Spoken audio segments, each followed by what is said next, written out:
ನಮಸ್ಕಾರ ವೀಕ್ಷಕರೇ, ನೀವು ನೋಡ್ತಾ ಇದ್ದೀರಾ ವಿಶ್ವವಾಣಿ ಮನಿ. ನಾನು ಕೇಶವ್ ಪ್ರಸಾದ್.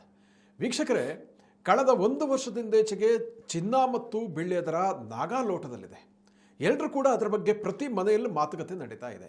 ಅಫ್ಕೋರ್ಸ್ ಭಾರತೀಯರಂದರೆ ಬಹಳ ಬಂಗಾರದ ಪ್ರೇಮಿಗಳು. ಚಿನ್ನದ ಬಗ್ಗೆ ಅದರ ದರದಲ್ಲಿ ಯಾವುದೇ ಸ್ವಲ್ಪ ಏರಿಳಿತ ಆದರೂ ಕೂಡ ಕಣ್ಣಲ್ಲೇ ಕಣ್ಣಿಟ್ಟು ನೋಡ್ತಾರೆ. ಯಾಕಂದರೆ ಚಿನ್ನ ಮತ್ತು ಬೆಳ್ಳಿ ಇಲ್ಲದ ಮನೆಯೇ ಇಲ್ಲ ಅಂತ ಹೇಳ್ಬೋದು. ಹಾಗಾಗಿ ಇತ್ತೀಚಿನ ವರ್ಷಗಳು, ಮುಖ್ಯವಾಗಿ ಕಳೆದ ಒಂದು ವರ್ಷದಲ್ಲಿ ಚಿನ್ನದ ದರ ಯಾವ ರೀತಿಯಲ್ಲಿ ಅಬ್ನಾರ್ಮಲ್ ಆಗಿ ಏರಿಕೆ ಆಗಿದೆ ಅಂದರೆ ಈಕ್ವಿಟಿ ಮಾರ್ಕೆಟನ್ನು ಕೂಡ ಬೀಟ್ ಮಾಡಿ ಮುಂದುವರೆದಂಥದ್ದು. ಸೊ ಹಾಗಾಗಿ ಯಾಕೆ ಈ ರೀತಿ ದರ ಏರಿಕೆ ಆಗ್ತಾ ಇದೆ, ಮುಖ್ಯವಾಗಿ ಈ ಇಷ್ಟೊಂದು ಏರಿಕೆ ಆಗಿರುವ ದರ ಏನಾದರೂ ಇಳಿಯುತ್ತಾ ಅನ್ನುವಂಥದ್ದು ಕುತೂಹಲ ಕೂಡ ಇದೆ. ಅಂದರೆ ಸಾಮಾನ್ಯವಾಗಿ ದರ ಇಳಿದಾಗ ಬೈ ಮಾಡಬೇಕು ಅನ್ನೋಂಥ ಒಂದು ಅಪೇಕ್ಷೆ ಕೂಡ ಉಂಟಾಗುತ್ತೆ. ಹಾಗಾಗಿ ಚಿನ್ನ ಮತ್ತು ಬೆಳ್ಳಿ ದರದ ನಾಗಾಲೋಟ ಒಂದು ಕಡೆ ಆದರೆ ಇದು ಇಳಿಯುತ್ತಾ ಅನ್ನುವಂತಹ ಒಂದು ಕುತೂಹಲ ಕೂಡ ಇರುವಂಥದ್ದು. ಹಾಗಾಗಿ ಈ ಕುರಿತಾದಂತಹ ಎಲ್ಲ ಮಾಹಿತಿಗಳನ್ನು ಇವತ್ತಿನ ವಿಶೇಷ ಎಪಿಸೋಡ್ನಲ್ಲಿ ನಾವು ಸಾಕಷ್ಟು ತಿಳಿದುಕೊಳ್ಳೋಣ. ಇದಕ್ಕಾಗಿ ನಮ್ಮ ಜೊತೆ ಇವತ್ತು ಕೌಟಿಲ್ಯ ಕ್ಯಾಪಿಟಲ್ ಸ್ಥಾಪಕರಾದ ಅಶೋಕ್ ದೇವಾನಾಂಪ್ರಿ ಅವರು ನಮ್ಮ ಜೊತೆ ಇದ್ದಾರೆ. ಬನ್ನಿ ಕಾರ್ಯಕ್ರಮಕ್ಕೆ ಅವರನ್ನ ಬರಮಾಡ್ಕೊಳ್ಳೋಣ. ನಮಸ್ಕಾರ ಅಶೋಕ್ ಸರ್. ನಮಸ್ಕಾರ. ಅಂದ ಹಾಗೆ ಕಳೆದ ವಿಡಿಯೋದಲ್ಲಿ ಹೊಸ ವರ್ಷ ಯಾವ ರೀತಿಯಲ್ಲಿ ಇನ್ವೆಸ್ಟ್ ಮಾಡಬೇಕು ಇತ್ಯಾದಿ ವಿಚಾರಗಳ ಬಗ್ಗೆ ತಾವು ಬಹಳ ಅಮೂಲ್ಯವಾದಂಥ ವಿಚಾರಗಳನ್ನು ತಿಳಿಸಿದ್ದೀರಿ. ಸೊ ನನಗೆ ಆವಾಗ ನೆನಪಾಯಿತು ಈ ಗೋಲ್ಡ್ ಮತ್ತು ಸಿಲ್ವರ್ ಬಗ್ಗೆ, ಇದರ ನಾಗಾಲೋಟದ ಬಗ್ಗೆ. ಮತ್ತು ಅನೇಕ ಮಂದಿ ನಮ್ಮ ಹತ್ರ ಕೇಳ್ತಾ ಇದ್ದಾರೆ, ಈ ಇಷ್ಟೊಂದು ರೇಟ್ ಏರ್ತಾ ಇದೆ, ಏನು ಬೀಳೋ ಚಾನ್ಸ್ ಇದೆಯಾ ಅಂತಂದು ಕೇಳ್ತಾ ಇದ್ದಾರೆ. ಸೊ ತಜ್ಞರಾಗಿ ಗೋಲ್ಡ್ ಇನ್ವೆಸ್ಟ್ಮೆಂಟ್ ಬಗ್ಗೆ ಏನು ಹೇಳ್ತೀರಾ ಅಂತ.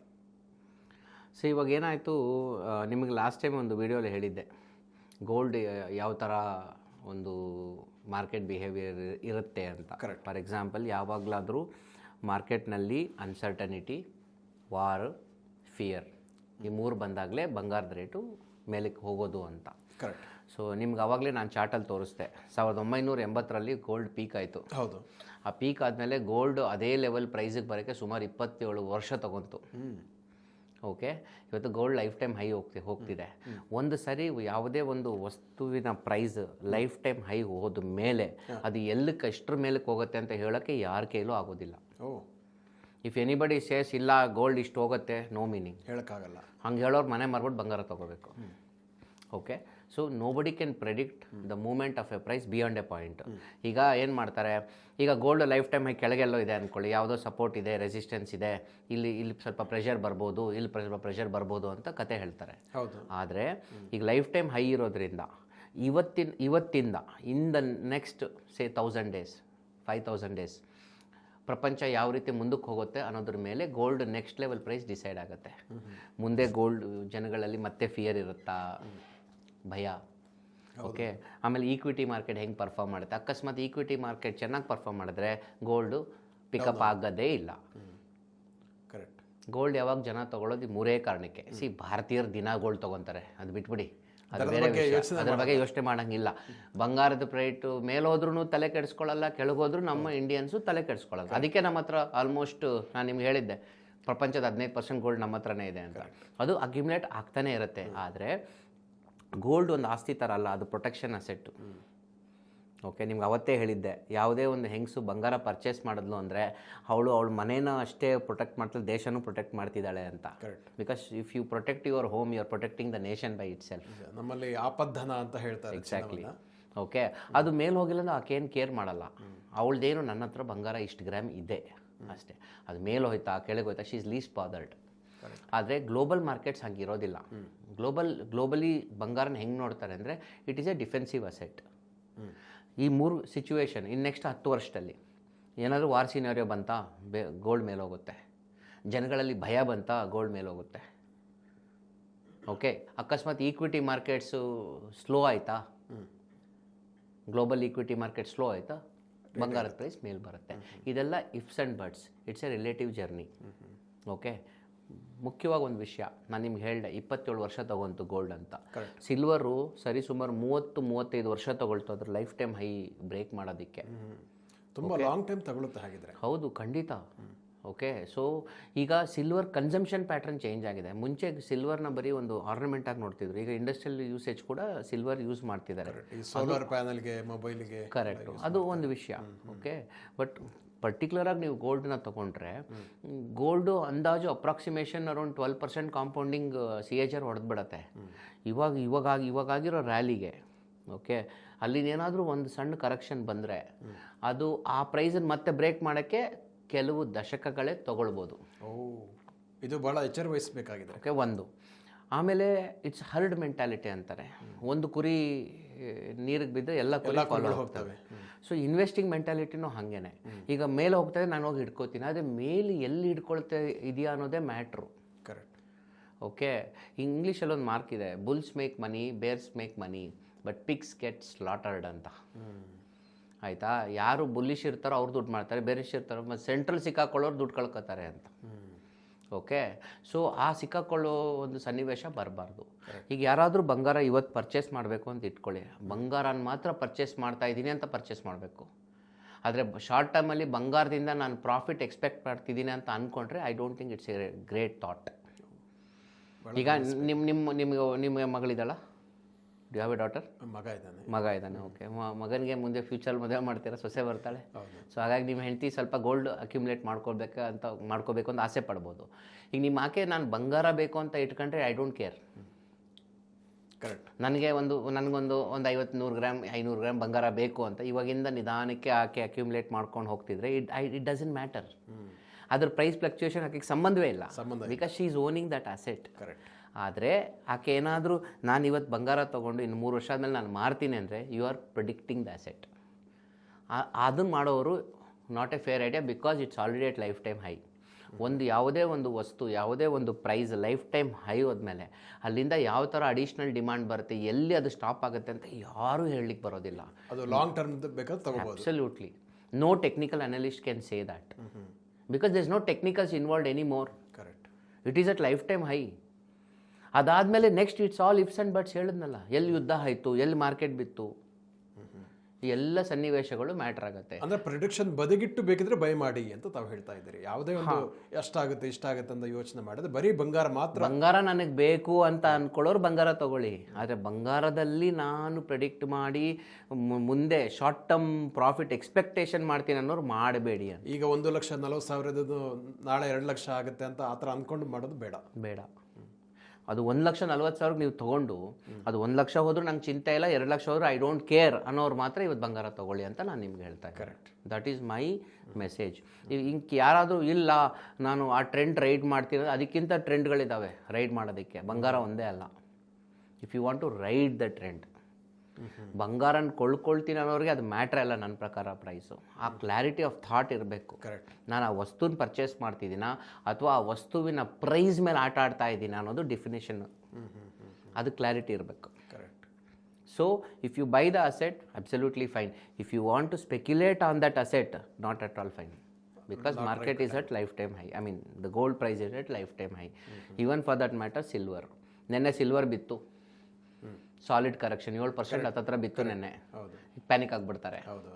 ಕೋಇನ್ಸಿಡೆಂಟಲಿ ನಮ್ಮ ಕೊಲೀಗು ನೆನ್ನೆ ಶಿ ಬಾಟ್ ಸಿಲ್ವರ್ ಅಂತೆ, ನೆನ್ನೆ ಅಲ್ಲ ಮೊನ್ನೆ. Okay, so it's okay. See if you buy the asset you don't care. ವಸ್ತು ತೊಗೊಂಡು ಇಟ್ಕೊಂಡಿದ್ದೀನಿ ಅಷ್ಟೇ, ಅದು ಇವತ್ತು ತಲೆ ಕೆಡಿಸ್ಕೊಳ್ಳಲ್ಲ, because long term. So your time duration matters, your purpose matters. 2 ಥರ ಪರ್ಪಸ್ ಇದೆ. ಒಂದು ನನಗೆ ಅಸೆಟ್ ಬೇಕು, ಬಂಗಾರ ಬೇಕು. 2 ಇಲ್ಲ ಬಂಗಾರನ ಸ್ಪೆಕ್ಯುಲೇಟ್ ಮಾಡ್ತೀನಿ ಅಂತ. 2 ಪ್ಲಸ್ ಹೋಲ್ಡಿಂಗ್ ಪೀರಿಯಡ್. ನಾನು 3 ತಿಂಗಳು ಇಟ್ಕೊತೀನಿ, 6 ತಿಂಗಳು, ವರ್ಷ ಆದಮೇಲೆ ಡಿಸೈಡ್ ಮಾಡ್ತೀನಿ, ಅದು ಬೇರೆ. If the short duration is short, again you are speculating only. If the duration is longer, you are not speculating, you are investing. ಆ ಕ್ಲಾರಿಟಿ ಆಫ್ ಥಾಟ್ ಇರಬೇಕು. ಕರೆಕ್ಟ್. ಇನ್ನೊಂದು ಇತ್ತೀಚಿನ ವರ್ಷಗಳಲ್ಲಿ ಇವನ್ ಸೆಂಟ್ರಲ್ ಬ್ಯಾಂಕ್ಗಳು ಕೂಡ ಗೋಲ್ಡನ್ನು ಬೈ ಮಾಡ್ತಾ ಇರುವಂಥದ್ದು. ಅದು ಚೀನಾ ಇರ್ಬೋದು, ಇವನ್ ಇಂಡಿಯಾ ಕೂಡ RBI ಪರ್ಚೇಸ್ ಮಾಡಿರುವಂಥದ್ದು. ಸೊ ಈ ಟ್ರೆಂಡ್ ಏನಾದರೂ ಕಂಟಿನ್ಯೂ ಆಗ್ಬೋದಾ ಮುಂಬರುವ ವರ್ಷಗಳಲ್ಲಿ ಅಂತ ಏನಾದರೂ ಹೇಳ್ಬೋದು? ಸೆಂಟ್ರಲ್ ಬ್ಯಾಂಕ್ಗಳು ಗೋಲ್ಡ್ ಪರ್ಚೇಸ್ ಮಾಡ್ತಿದಾರಲ್ಲ, it's a very very small number. ಈಗ ನಾನು ಹೇಳ್ದಂಗೆ ಪ್ರಪಂಚದ 15% ಬಂಗಾರ ನಮ್ಮ ಹತ್ರ ಇದೆ, ಸೆಂಟ್ರಲ್ ಬ್ಯಾಂಕ್ ಹತ್ರ ಇರೋದು ಇನ್ನೊಂದು 15%, ಇನ್ನು 70% ಫ್ಲೋಟಿಂಗ್ ಬಂಗಾರ ಇದೆ ಅಲ್ವಾ. ಸೊ ಅಂದರೆ ಅದೇನು ಪರಿಣಾಮ ಬೀರುವುದಿಲ್ಲ ಅಂತ ಹೇಳ್ತೀರಾ? ಅಷ್ಟೊಂದು ಡಿಮಾಂಡ್ ಕ್ರಿಯೇಟ್ ಮಾಡೋದಿಲ್ಲ, because you are a very small player. American FBI ಹತ್ರ ಅಮೆರಿಕನ್ ಟ್ರೆಜರಿಯಲ್ಲಿ the federal bank of US ಅವ್ರ ಹತ್ರ ನನ್ನ ಪ್ರಕಾರ ಒಂದು 8,000 ಟನ್ ಬಂಗಾರ. ನಮ್ಮ ಹತ್ರನೇ ಇದೆಯಲ್ಲ ಲೇಡೀಸ್ ಹತ್ರ 25,000 ಟನ್. ಸೊ ಅವ್ರು ಇನ್ನೊಂದು 1,000-2,000 ಏನು ಮ್ಯಾಟ್ರ್ ಆಗುತ್ತೆ, ನಮ್ಮ 10% ಎಕ್ಸ್ಟ್ರಾ ತೊಗೊಂಡಂಗೆ. ಕರೆಕ್ಟ್. It doesn't matter. ಅದು ಅದು ಏನು ಇಂಪ್ಯಾಕ್ಟು ಆಗೋದಿಲ್ಲ. So that is the whole point. ಆಮೇಲೆ ಗೋಲ್ಡ್ ಅನ್ನೋದು ಮತ್ತೆ ಅಲೊಕೇಶನ್ ಬೇಸ್ಡ್ ಅಸೆಟ್. ಬಂಗಾರದ ವ್ಯಾಪಾರ ಮಾಡೋರು ಬಂಗಾರ ಈಸ್ ಎ ಬಿಗ್ಗೆಸ್ಟ್ ಅಸೆಟ್. ನಮ್ಮಂಥ ಕಾಮನ್ ಜನಗಳಿಗೆ, ನಮ್ಮಂಥರ ಪ್ರಜೆಗಳಿಗೆ ಬಂಗಾರ is not a wholesome asset. ಬಂಗಾರ ಈಸ್ ಅನ್ ಅಲೊಕೇಶನ್. ಹಿಂಗೆ ನಿಮ್ಮ ಹತ್ರ 1 ಕೋಟಿ ರೂಪಾಯಿ ಆಸ್ತಿ ಇದ್ರೆ 10% ಮೇಲೆ ನೀವು 10 ಲಕ್ಷ ಮೇಲೆ ಬಂಗಾರ ತೊಗೊಳಂಗೆ ಇಲ್ಲ, ತೊಗೋಬಾರ್ದು ಕೂಡ. ಯಾಕಂದರೆ ಬಂಗಾರಕ್ಕಿಂತ ಫಾಸ್ಟಾಗಿ ರೇಟ್ ಬೆಳೆಯೋ ವಸ್ತುಗಳು ಪ್ರಪಂಚದಲ್ಲಿ ಬೇಕಾದಷ್ಟಿವೆ. There are some amazing companies which are available, which you can compound at much faster rate. So ಈ ಪಾಯಿಂಟನ್ನು ಜನ ಭಾಳ ಗಮನಿಸಬೇಕು ಅಂತ ನಂಗೆ ಅನಿಸುತ್ತೆ. ಖಂಡಿತ ಅವರು ತಮ್ಮ ಅಸೆಟ್ಟನ್ನು ಜಾಸ್ತಿ ಮಾಡಬೇಕು ಅನ್ನೋ ಕಾರಣಕ್ಕೋಸ್ಕರ ಮಾತ್ರ ಗೋಲ್ಡಲ್ಲಿ ಅಂದರೆ ಇಟ್ಟರೆ ಏನು ರಿಸ್ಕ್ ಇರುತ್ತೆ ಅನ್ನುವಂಥದ್ದನ್ನು. ನಾವು ಇನ್ನೊಂದು ಪ್ರಶ್ನೆ ಕೇಳ್ತೀನಿ, ಗೋಲ್ಡ್ ಅನ್ನೋ ವಸ್ತು ಯಾಕೆ ಮೇಲೆ ಹೋಗಬೇಕು? ಗೋಲ್ಡ್ನ ಪ್ರೈಸ್ನ ಮೇಲ್ ಕಳ್ಸೋದಕ್ಕೆ ಯಾರಾದರೂ ಕೆಲಸ ಮಾಡ್ತಿದ್ದಾರಾ? ಇಲ್ಲ.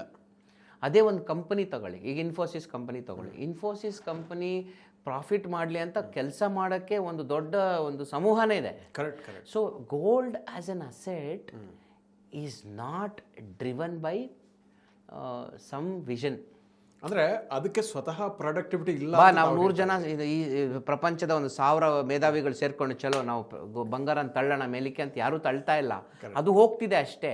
ಅದು ಯಾಕೆ ಹೋಗ್ತಿದೆ? ಡಿಮಾಂಡ್ ಸಪ್ಲೈಯಿಂದನೇ ಹೋಗ್ತಿದೆ. ಆದರೆ ಸಂಸ್ಥೆಗಳು ಕಂಪನಿನ ಬೆಳೆಸೋಕ್ಕೆ ಅಂತಲೇ ಒಂದು ಟೀಮು, ಸ್ಟ್ರೆಂತು, ಎಂಪ್ಲಾಯೀಸ್ ಎಲ್ಲ ಇರ್ತಾರೆ. ಅಂದರೆ ನಿಮ್ಮ ಸಂಪತ್ತನ್ನು ಬೆಳೆಸಬೇಕೆಂದ್ರೆ ಕಂಪನಿ ಬೆಸ್ಟ್ ಅಂತ ತಾವು ಹೇಳ್ತಾ ಇದ್ದೀರಿ. ನ್ಯಾಚುರಲಿ ಅಲ್ಲ, ಅದಕ್ಕೋಸ್ಕರ ವರ್ಕ್ ಮಾಡೋರು ಇದ್ದಾರೆ, day in day out work ಮಾಡ್ತಾರೆ. ಈಗ ರಿಯಲ್ ಎಸ್ಟೇಟ್ ಕೂಡ ಹಾಗೇನೆ. ಈಗ ನೀವು ಒಂದು ಬಿಲ್ಡಿಂಗ್ ತಗೋತೀರಾ, ನಿಮ್ಮ ಬಿಲ್ಡಿಂಗ್ ಪ್ರೈಸ್ನ ತಳ್ಳಬೇಕು ಅಂತ ಯಾವನಾದ್ರೂ ವರ್ಕ್ ಮಾಡ್ತಿದ್ದಾನೆ? ಇಲ್ಲ. ಅಗೇನ್ ಕನ್ಸಂಪ್ಷನ್ ಪವರ್ ಬಂದ್ರೇ, ಮನುಷ್ಯನಿಗೆ ಬೈಯಿಂಗ್ ಪವರ್ ಬಂದ್ರೆ, ಅವ್ನು ಮನುಷ್ಯನ ಕೈಲಿ ದುಡ್ಡು ಓಡಾಡಿದ್ರೇ ಅವನು ಬಂಗಾರ ತೊಗೊಳ್ಳೋದು, ರಿಯಲ್ ಎಸ್ಟೇಟ್ ತೊಗೊಳ್ಳೋದು.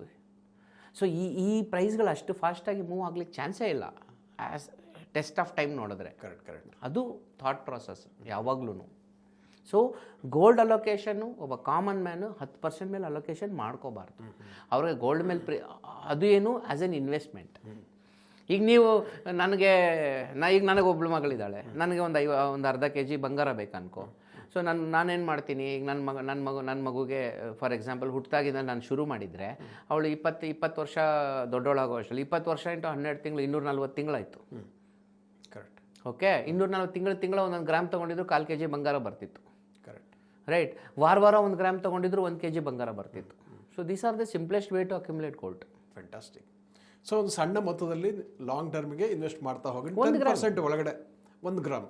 ಕೆಲವರು ಆ್ಯಕ್ಚುಲಿ ಈಗ ಹೆಂಗೆ ನೀವು SIP ಅನ್ನೋ ಕಾನ್ಸೆಪ್ಟ್ ಮಾತಾಡ್ತಿರೋ, ಕೆಲವರೆಲ್ಲ ನಿಮ್ಗಳಿಗೆ ನಿಜವಾಗ್ಲೂ ಬಂಗಾರದ ಮೇಲೆ ಅಷ್ಟು ಆಸೆ ಇದ್ದರೆ ನಿಮಗೆ ತಾಕತ್ತಿರೋ ವಾರಕ್ಕೆ 1 ಗ್ರಾಮ್ ತೊಗೊಳ್ಳಿ, ತಾಕತ್ತಿಲ್ಲ ತಿಂಗಳು 1 ಗ್ರಾಮ್ ತೊಗೊಳ್ಳಿ, ಇನ್ನೂ ಶಕ್ತಿ ಇಲ್ವಾ ಕ್ವಾರ್ಟರ್ಲಿ 1 ಗ್ರಾಮ್ ತೊಗೊಳ್ಳಿ. ಕರೆಕ್ಟ್. ದರದ ಬಗ್ಗೆ ಯಾವುದೇ ಒಂದು ಆಲೋಚನೆ ಹೋದ್ರೆ ಅದು ಅಸೆಟ್ ಆಗುತ್ತೆ, ಅಸೆಟ್ ಆಗ್ತಾ ಇರುತ್ತೆ. ನೀವು ಗೋಲ್ಡ್ ETF ತಗೊಂತಾರೆ, ಆ ಟೆನ್ಷನ್ ಇಲ್ಲ. ಸೆಟ್ಟಿಂಗ್ ಆಟೋಮೆಟಿಕ್ ಮೊಬೈಲ್ ಸೆಟ್ಟಿಂಗ್ ಮಾಡ್ಬೋದು. ಸೊ ಮಜೂರಿ ಚಾರ್ಜ್ ಇರಲ್ಲ, ಏನೂ ಇರಲ್ಲ.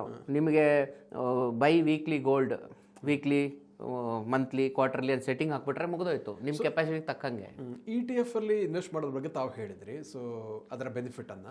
ಸೊ ಅದು ಎಂಡಿಗೆ ಅದನ್ನು ಕನ್ವರ್ಟ್ ಮಾಡ್ಬೋದಾ ಗೋಲ್ಡ್ಗೆ, ಅಥವಾ ನಾವೇ ಮಾಡಬೇಕಾಗುತ್ತೆ? ಅದನ್ನಲ್ಲಿ ಮಾರ್ಬಿಟ್ಟು ಆ ದುಡ್ಡು ಎತ್ಕೊಂಡು ಪರ್ಚೇಸ್ ಮಾಡಿ, ಆ ಹಣನ ಭೀಮಾಸೋ ಜೋಸ್ ಅಲ್ಲೂ ಕಸ್ಬೇಕು ಪರ್ಚೇಸ್ ಮಾಡ್ಕೊಳ್ಳಿ ಅಷ್ಟೇ. ದಟ್ ಈಸ್ ಅದ್ರ ಮೇಲೆ, ಅದಕ್ಕಿಂತ ಇನ್ನೇನು ಮಾಡಲ್ಲ. ಬಟ್ ಇದು ಸೇಫ್. ಇದು ನಿಮಗೆ ಸ್ಟಾರ್ಟಿಂಗ್ ಬಂಗಾರದ ಅಂಗಡಿಗೆ ಹೋಗಿ ನೀವು ಚಿನ್ನ ಪರ್ಚೇಸ್ ಮಾಡಿದ್ರೆ it's a dead waste, because direct 10-15% ನೀವು ಕಾಸು ಕಳ್ಕೊತೀರಾ. Exactly. It's a big money, it's a very big money. Correct. So ನಮ್ಮ ವೀಕ್ಷಕರಿಗೆ ಇಷ್ಟೊತ್ತು ಚಿನ್ನದ ದರ ಯಾಕೆ ಏರಿಕೆ ಆಗುತ್ತೆ, ಹೇಗೆ ಅದರಲ್ಲಿ ಇನ್ವೆಸ್ಟ್ಮೆಂಟ್ ಮಾಡಬೇಕಾಗುತ್ತೆ, ಸೊ ಅದರ ಪ್ರೊಡಕ್ಟಿವಿಟಿ ಬಗ್ಗೆ ಮತ್ತು ಅನ್ಪ್ರೊಡಕ್ಟಿವಿಟಿ ಬಗ್ಗೆ ಭಾಳ ಚೆನ್ನಾಗಿ ಹೇಳಿದ್ರಿ. ಯಾಕೆ ದರ ಏರಿಕೆ ಆಗುತ್ತೆ ಅನ್ನೋದ್ರ ಬಗ್ಗೆ, ಮತ್ತು ಯಾವ ರೀತಿಯಲ್ಲಿ ಇನ್ವೆಸ್ಟ್ಮೆಂಟ್ ಮಾಡಿದ್ರೆ ನಿಮಗೆ ಅನುಕೂಲ ಆಗುತ್ತೆ ಅನ್ನೋದ್ರ ಬಗ್ಗೆ ಸಾಕಷ್ಟು ಉಪಯುಕ್ತವಾದ ಮಾಹಿತಿಯನ್ನು ತಿಳಿಸಿಕೊಟ್ಟಿದ್ದೀರಿ. ಅದಕ್ಕಾಗಿ ಧನ್ಯವಾದಗಳು. ವೀಕ್ಷಕರೇ, ಇಂತಹ ಮತ್ತಷ್ಟು ಉಪಯುಕ್ತ ವಿಡಿಯೋಗಳಿಗೆ ವಿಶ್ವವಾಣಿ ಮನಿ ಯೂಟ್ಯೂಬ್ ಚಾನಲನ್ನು ವೀಕ್ಷಿಸಿ ಮತ್ತು ಸಬ್ಸ್ಕ್ರೈಬ್ ಮಾಡಿ. ವಂದನೆಗಳು.